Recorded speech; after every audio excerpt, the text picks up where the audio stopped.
If they set that android free, it will be the end of all of us! No! Yo, welcome back everybody. Hope you've been doing well. It has been some time. We're here for the miraculous review of TonsenArtToys Warped Vengeance Future Trunks.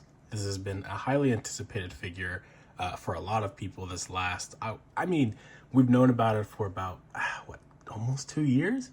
But it really just sprung up in terms of getting updates and even pre-orders within the last few months. But it has been highly requested for these looks, as well as the two that are coming hopefully before the end of the year. So without further ado, let me go grab the figures and we'll get into our segment. And I will warn, this will be one of the longer reviews just because I do want to go fully in depth and I like talking. So there will be, timestamps and things like that if you just want to get to specific sections. But without further ado, let me go grab the figures and yeah, we'll get to talking. All right, so here we are. We have version A and version B right in front of us. So first thing I have to say is just the general design of the figure. I think that these were done very well from the beginning when we did see the setup and how the articulation was going to be. He did improve on, I would say, the butterfly joint most importantly.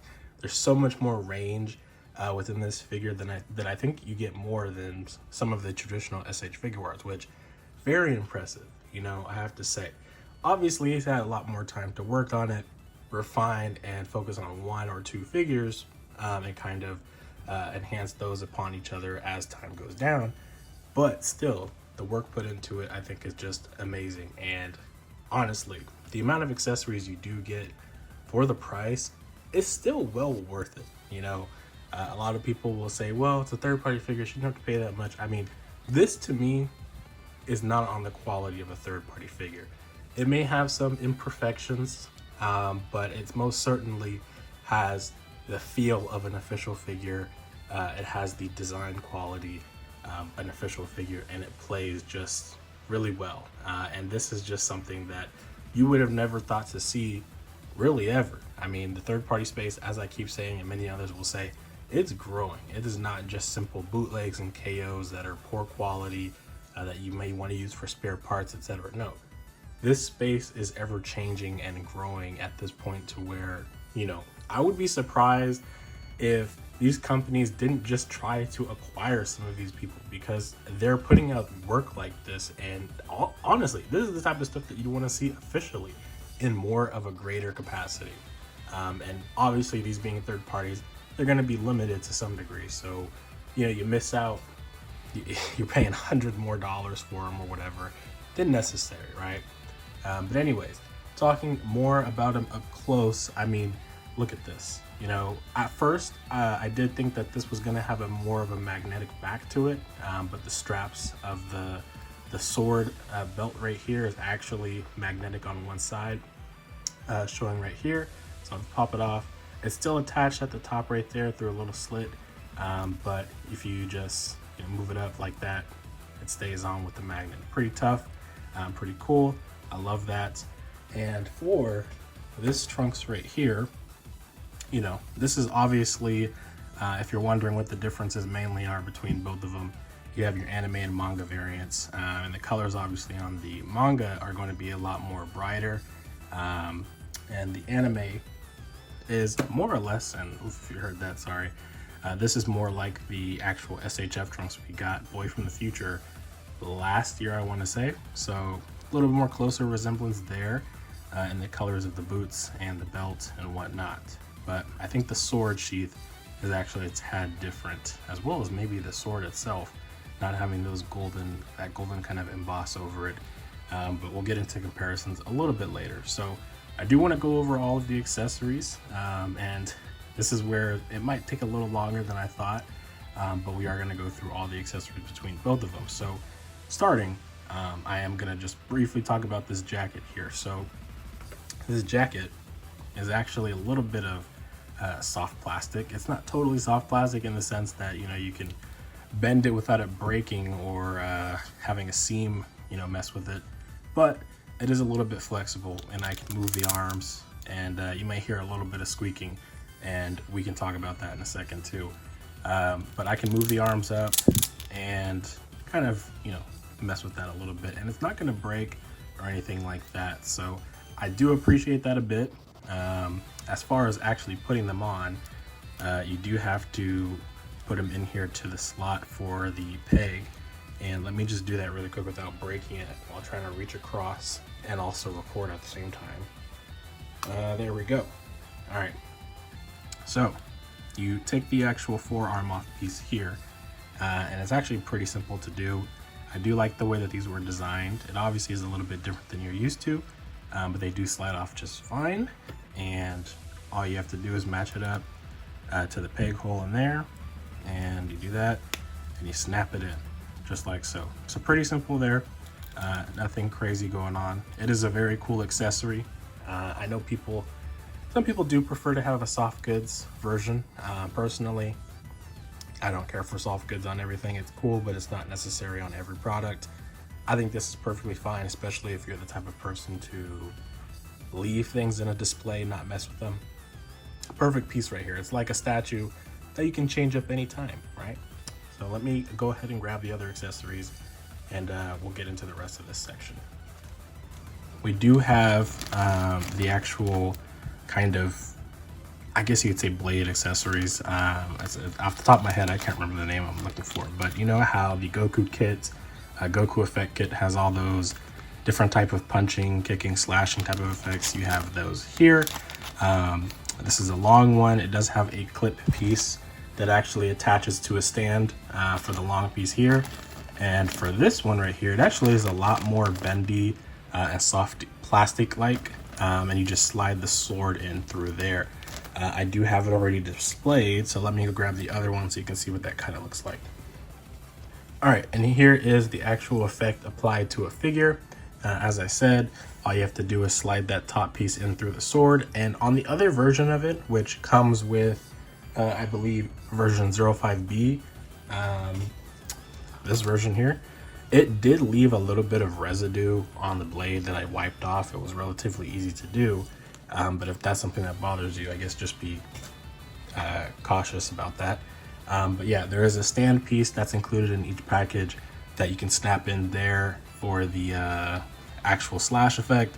And yeah, pretty cool. I love that we're getting more of those, and I'm not sure if the additional variants coming soon will have this, or if they'll, you know, do something totally different. But either way, very cool, and I love that it's just accessible for, you know, so far all of the trunks we have, official and non-official. So let me go grab the actual face plates and all that other good stuff.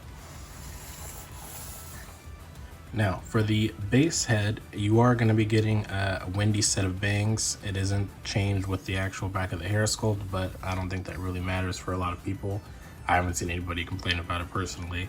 But yeah, so you get regular bangs as well as windy bangs, and you get about 5 base faceplates, which I am actually very ecstatic about because Tamashii only included 1. Unfortunately, though, these are not compatible with Tamashii's hair sculpt system, and that goes for the actual Super Saiyan faceplates as well. Don't know why that is. I feel like they could have, you know, maybe made that a little bit more compatible. There are some ways you can make it compatible if you feel like adjusting it by, you know, getting an X-Acto knife and maybe slicing off a little bit for it to fit into the pegs. But personally, I'm not interested in doing that unless I get like an extra set of faces, right, that I can freely mess around with without worrying about losing access to the Tonsen head sculpts. So very quickly, I'm going to run through the faceplates, and then we'll get into some of the other accessories.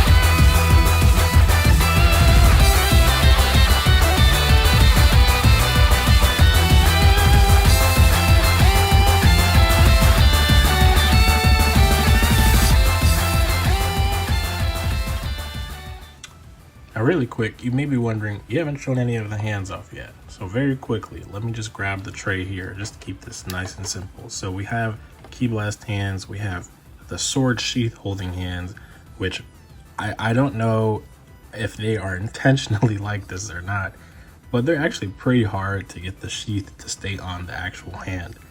Not sure how it's supposed to be accomplished consistently, but if you fiddle with it enough, you might just get it. Unfortunately, it's not something that I want to sit here for an hour trying to do. In the thumbnail, I did make a picture trying to do that, and that was the last time I want to sit there and mess with it. What I will say about the rest of the hands, though, is I do like them. I just feel like maybe the SH Figuarts hands fit a little bit better on some of them, mainly for like Ki Blast hands. I don't know, these ones just feel a little small. And that might just be me nitpicking, but I did like how the actual SHF Trunks hands looked on the figure. And that's actually one in another picture of the thumbnail on the left side, I think. I don't know. That's just my personal opinion. If you disagree, let me know. But yeah, so far, so good. I think that's going to bring us into the articulation of the figure. So let me put all this stuff away, and then we'll get into talking about the hot topic. All right, so I did say we were going to talk about that squeakiness a little while ago, so let's quickly talk about that. Yes, out the box, this figure is very tight. I did have to soak it in very hot water for me, about 5 minutes for it to loosen up enough that I could play with it, pose it, whatever, without anything breaking. Now, it does have, you know, the squeak, and I know a lot of people dislike that. It's grinding, whatever. That can be fixed very simply with, I think it's called silicone shock oil. Silicone, I don't know why I said silicone. And usually, from what I've seen, fixes it right up for people. So I don't think it's necessarily that big of a deal unless you're a person who just ignores all safety factors and immediately jumps in and tries to pull the most crazy pose of your life with the figure. And I mean, I know people have their gripes saying you shouldn't have to do this for a $50, $60, $70 figure.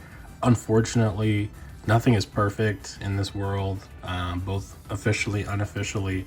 Things are going to come out a little tight, a little loose, and that just happens, unfortunately. I mean, you can complain about it, but at the end of the day, it's going to keep happening. It happens to pretty much every figure brand out there. And I mean, some have better quality control than others, but there's never been a time where I've seen any company specifically not have that issue. Now, it breaking on you is a different thing entirely. If you are, again, not doing anything to mitigate that, yes, it probably is going to break here. It was super tight to the point I couldn't turn this leg originally. I did have to soak it in hot water. That worked for me. May not work for you. I don't know. But there are options available to mitigate that. Same with the arms here. You can use the silicone shock oil. Jesus, I don't know why I keep saying it like that. And it should fix it right up if you don't want to hear all that squeakiness and whatnot. It is tight. It's like the Kid Buu. And personally, I'd rather have it be a little tight where I could fix it pretty easily than it be super loose and having to go through tedious methods to get it to be more stable. That's just me. But we're all going to have different opinions on that, so argue with it in the comments or to a wall, I guess. Now, actual articulation. So I will say it's on a double ball peg like usual. What I don't like about this so far is the neck. Very early on, this is not new information, so I'm not necessarily surprised, but the neck looked like it wasn't going to have much range. Now, the neck can dip down, as you can see, but right and left, it just doesn't really feel like it's getting any good motion there, and you can't really turn it at all. And I know not every figure does that. Tamashi certainly doesn't do it consistently, but I do like the necks to have some range of mobility. I know anatomy and all that stuff, yada yada yada. It's not supposed to, your neck doesn't necessarily move, but your neck does. When you turn your head, you got muscles that also stretch. So I mean, just for the purposes of having a little bit more range in an action figure, it's not real, it's not a real person. I would like that, but still, for what it is pretty good. Now, talking about this butterfly joint here, and you're gonna hear this ratchet the squeaking sound, I'm sorry, but this right here is just, it's beautiful. So you see this right here, right? Under the sleeve. Now look at this. It's not attached like that up there. I think some other SH Figuarts, let me see if I can grab one. Yeah, it's a full piece up there, right? And you're not really gonna, you're gonna get some good range out of some of them, but I mean, I don't know. In comparison to this right here, how it's done, and probably because it's, you know, a t-shirt, you probably can hide it a little bit better, but there's just so much more range to be had right there. Now, think of a swordman character from any other series being able to just have this excellent range with these bulky muscles, not having to be a twig in order to get this, right? The skinnier characters always usually feel fine reaching across, but buff characters, this is where it's at, man. Buff characters need this level of articulation, especially in Dragon Ball. I don't care, they need it. So highly appreciate seeing that come to fruition, and it's honestly just, it's really cool. Of course, you've got your bicep swivel, you've got your articulation there at the elbow, probably a little bit more than you usually would get out of some others, and unfortunately one of my lights died. Oh no. But yeah, it's pretty good overall. Again, if you want to take this out, you just do that, and then you pop it back in the right slot, and you're good to go. Now, getting into the actual body. So it does have some pretty good range when I don't do that and try to tear it off. Oh boy. All right. So, oh, look at that. It does have a little bit of a gap there. What figure doesn't at this point? But some pretty good range there, especially for a character that, you know, uses a sword. Definitely like having a good ab crunch there, of course. You know, you can use the crotch area. Oh boy, that's happening to me a little bit more than usual. But you can use the crotch area. Of course, the figure's a little tight, so don't want to, I guess, grind it too much. But yeah, it's pretty good overall on the actual ab crunch. Very much appreciate how much range you are getting out of these figures these days, because wow. Again, this is on par of an official product. Mind you, yes, there are similar portions to this figure, to a Tamashii figure, but overall, it was built from the ground up, just like the Kid Buu. You know, a lot of it is originally molded. You know, as far as the legs and stuff go, oops, I'm pretty sure you won't see super similar things happening in the actual Boy from the Future Trunks, is what I mean to say. It's pretty much all their original. So yeah. Legs, nice split. Wow, that is amazing. That is actually the first time I've actually decided to put it in a split. That is insane. Again, my legs are still a bit, I guess you could say, tight. I will say one thing here is I'm not sure if it's the plastic inside, because this is a little bit of a soft rubber plastic here. But sometimes it doesn't really feel like the knee is like really bent all the way in, and maybe that's just me, but maybe it's just the material too and how it feels, because it doesn't feel like just regular plastic. It's like soft rubber plastic across on this part, like coated. I don't know how else to describe it other than that, but regardless, still feels fun. And if you're wondering about those pocket pieces, you just actually, there's a little clip. You just put the slit under here. I don't know how else to describe it. It's a slit, and you stick it under there, and it stays stable basically, so it won't, you know, keep flying everywhere. And I guess that works. I really didn't mind how they were gonna do it so far between Tamashii and how they did it with Sanji, as well as with the Jujutsu Kaisen figures, and now Tonsen. I think they all are pretty good. I don't really care which one we get, but if I had to choose, it probably would be how they've done Sanji, with pieces you can actually take out of the thigh. Of course, that's a little risky when you had to pop off legs to do that. So, you know, it's a win and potential loss at the same time, depending on the figure and how it's made. Anyways, the actual feet, ankles, probably the best third-party ankles I've seen so far that actually get reach. I mean, I'm trying to think off the top of my head what figure has been able to do that, because basically this is the legendary Super Saiyan Goku articulation that I've been begging for on third-party figures, but this is the first time I'm seeing it implemented on an actual non-official products. So I would say that these are the best so far. I would love to see other third parties do that, because why are we still using ankles from the 2.0 Gokus and Vegetas? We are far beyond that. And the ankles that Kong, or Beast Deities at this point, and Demoniacal Fit have been doing, I think they could do a lot better. So hoping those newer products that come out have better ankles for sure. But overall, just about this figure, this guy, both the variants, because I mean, it applies to both of them. Very well crafted. The articulation, definitely they studied, they put the time and work in to make sure that this was going to be a great figure. And honestly, I have nothing but high respect for TonsenArtToys as a creator, because if you've seen what they're now doing, I mean, they've teased that they're doing that Goku that's based on a manga cover. I mean, if this is the level that they've done for their first 2 figures, just think about what the future entails for them if they continue to put out products like this, or they grow a bigger team and are able to output more figures a year.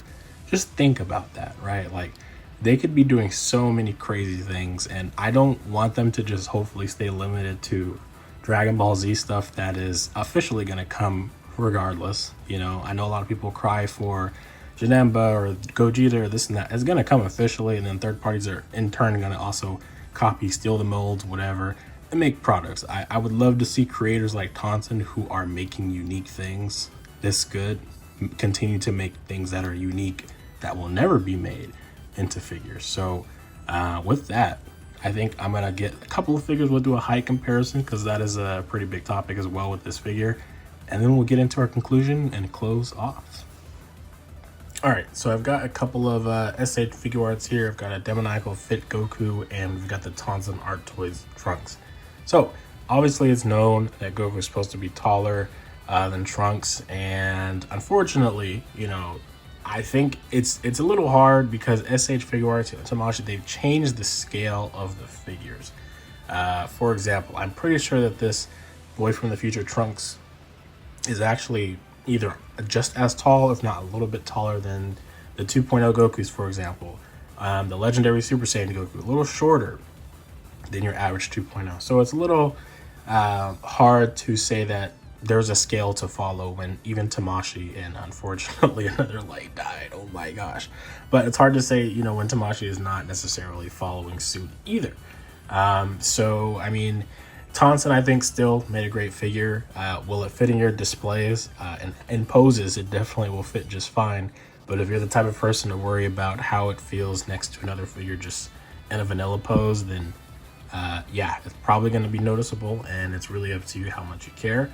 Now, personally, me as a collector, that's not something I'm sitting there worrying about every day, so I truly don't care that some figures are a little bit taller, because, if you're posing them, you really won't notice, just unless there's a crazy height difference, for example.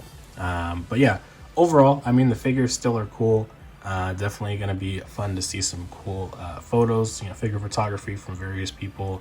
And yeah, honestly, let's move this along and get into our conclusion, because I know that this video has already been pretty dang long.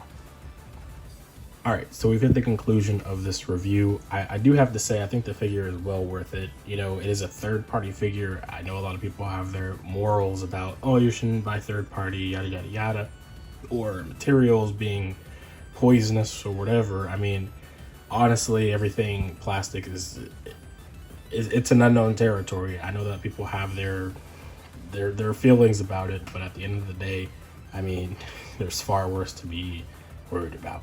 But honestly, I mean, the price of the figures, yeah, it could be a little high. I think right now, Omni may be like the best in terms of price. I'm not sure about AliExpress at the moment.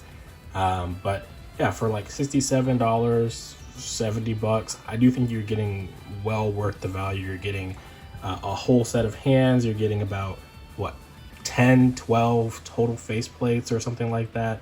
Depending on the version, you may be getting, 2 head sculpts with alternate bangs for both, or one, whatever. I forget the exact combination. You'll see it when you look at it. But you are getting a lot, right? In terms of the other accessories, like the taking off the jacket, the sword sheath with the magnetic attachment, as well as the pocket hands, the sword slashing effect. And I mean, if you did end up going to get the bonus parts, which honestly, I will say that is one criticism I still would have for Tonsen, is those bonus parts, if you're gonna make them in mass amounts like that anyway, just include them with the base figure at that point. Things like that, I would have just preferred if Tonsen just, if you're gonna do that type of stuff, at least have a deal with Omni-May to do it. I feel like if you're working with Omni-May almost exclusively for a US retailer at this point, that seems like a pretty simple thing to do. But that's just one critique I'd have there, because a lot of people may or may not want them, but just having the option there in an easier fashion than having to worry about potentially getting into understanding what Taobao is or Xianyu is and how to buy with proxy services. You don't have to go through all that stress as a consumer, right? Because again, a lot of these third parties, hopefully they realize that their market has expanded well beyond just Asia and China. You have people in the West that really like their stuff and that want to buy it. So, you know, hopefully they're noticing that. But overall, I mean, very well worth it. Again, silicone, oh gosh, I can't say that word without saying it weird. But get the shock oil or give it a hot bath. I did wrap it in a little sandwich bag and then dipped it in the hot water so water wouldn't get everywhere. And that worked perfectly fine for me. And again, maybe I'll do it again so it won't, you know, keep squeaking like that. But so far, I haven't had any problem articulating the figures, and I haven't had anything break for me. But anyways, look forward to the next two variants, which are going to be movie variants. Obviously, one of them is based on the BoJack movie, as well as one I think is based on the Broly appearance, kind of at the end of it when he's beaten up, battle damaged. And it looks pretty good. We've seen prototype photos across the last several months, so definitely check in with those. I have several of them, I think, posted on my Instagram account if you want to review them, because he deletes, you know, stuff on his Insta pretty regularly, so I've got kind of the library of stuff there. And yeah, I mean, he's got the Goku coming at some point, and hopefully he starts getting back into his little side projects like the Bardock kits, as well as the Goku kits, and that, I want to say, Vegeta kit for Super Saiyan Blue, because he's had a lot to tease, but he's also had hard working days working with these figures. So yeah, that's going to conclude this review. Again, appreciate anybody also who was aware of what happened on Friday with my accidental deletion of the channel. Very, very shocking day that was for me. But anyways, I will catch you guys in the next review or news video, or I'll catch you in the community tab. That is where all of the news usually will go first, so be sure to be checking that. And anyways, have a good one. Peace.